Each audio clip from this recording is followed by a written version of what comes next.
Welcome back to my channel. তোমরা সবাই কেমন আছো? আমি ভালো আছি। আজকের রেসিপি হচ্ছে সাইটিং মাছের বাটা। তার জন্য 3টে সাইটিং মাছের লেজকে নুন হলুদ দিয়ে ভালোভাবে মাখিয়ে নিয়েছি। তারপর কড়াইতে তেল গরম করে মাছগুলো লাল লাল করে ভেজে একটা প্লেটের মধ্যে তুলে রাখবো। তোমরা এই রেসিপিটা কি আগে কখনো খেয়েছো? যদি না খেয়ে থাকো অবশ্যই একবার ট্রাই করো, খেতে তো অসাধারণ লাগে।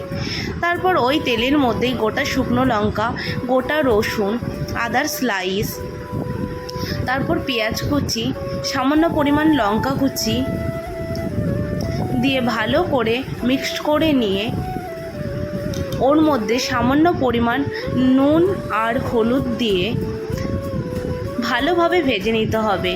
এই রেসিপিটা তো গরম ভাতের সাথে অসাধারণ লাগে, তোমরা অবশ্যই একবার বানিয়ে খেও। তারপর ওর মধ্যে 1 চামচ কালো জিরা দিয়ে আরও ভালোভাবে ভেজে নিয়ে প্লেটের মধ্যে নামিয়ে রাখবো। তারপর মাছের কাঁটাগুলো বেছে শিলের মধ্যে বাটবো।